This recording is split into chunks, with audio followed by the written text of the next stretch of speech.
महाराष्ट्रात पुन्हा अवकाळी पाऊस होणार. पुढील 3 ते 4 दिवस राज्यातील 12 जिल्ह्यांना पावसाचा येलो अलर्ट. लवकरच पुढील काही तासांमध्ये राज्यातील वातावरण बदलणार आणि पावसाला सुरुवात होणार आहे.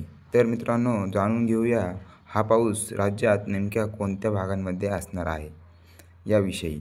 पण त्यापूर्वी ताज्या बातम्यांसाठी आपल्या शेती हवामान अंदाज या यूट्यूब चॅनलला सबस्क्राईब नक्की करा. हवामान खात्यानं वर्तवलेल्या प्राथमिक अंदाजानुसार राज्यात पुढचे 4 ते 4 दिवस अवकाळी पावसाचा तडाखा बसण्याची शक्यता. मराठवाडा, विदर्भासह उत्तर महाराष्ट्रात उष्णतेचा तडाखा हा सोसायनासा होत असताना आता पुन्हा एकदा राज्यावर अवकाळीचे ढग पाहायला मिळत आहे. तर मध्य महाराष्ट्रसुद्धा या तडाख्यातून बचावणार नसून देखील इशारा देण्यात आलेला आहे.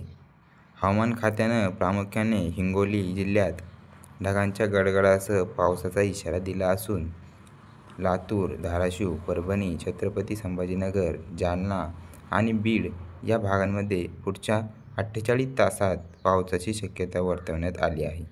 एकीकडे विदर्भ आणि मराठवाड्याला अवकाळी पावसाचा इशारा जारी करण्यात आलेला असताना दुसरीकडे मात्र राज्यात ढगाळ वातावरणामुळे सूर्याची किरणं तीव्र नसली तरी उष्णता मात्र कासावीस करणार आहे. याची दक्षता नागरिकांनी घ्यावी. राज्यात का वारंवार सुरू आहे अवकाळीचं सावट? काही दिवसांपासून पश्चिम बंगालच्या उपसागरामध्ये सक्रिय असणाऱ्या कमी दाबाचा पट्टा आता निवळू लागला आहे. मात्र राजस्थानच्या पश्चिमेकडून आणि विदर्भापर्यंत तसेच विदर्भाच्या उत्तरेपर्यंत कमी दाबाचा पट्टा सक्रिय असून यामुळेच तयार होणाऱ्या स्थितीमुळे राज्यात पावसासाठी पूरक वातावरण निर्मिती होत आहे. वाढत्या उष्णतेमुळे बाष्पीभवनाच्या प्रक्रियेला वेग आल्यानेही पावसाचे अनपेक्षित शिडकाव पाहायला मिळत आहे. याचमुळे राज्यात तापमानात वाढ व चढ-उतार सुरू असले तरी त्यात फारशी घट नसल्याने त्याचा नागरिकांना फारसा दिलासा मिळत नाही.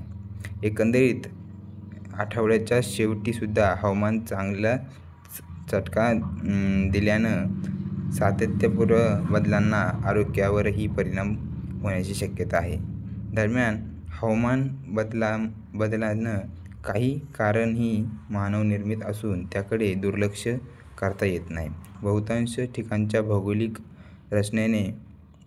रचनेपासून अगदी तिथे होणाऱ्या विकासाचे परिणाम आता वातावरणावर स्पष्ट दिसून येत आहे. मुंबई, नवी मुंबई आणि पश्चिम उपनगरासह शहरातल्या असणाऱ्या भागांत कित्येक ठिकाणी पुनर्विकास आणि तसेच बांधकाम प्रकल्पामुळे काँक्रिटीकरणात वाढ झाली आहे. त्याचमुळे मातीचा भूभाग कमी होत असून जमिनीचे पाणी शोषण्याची क्षमता कमी झाली असून परिणामी स्वरूपी नैसर्गिकरित्या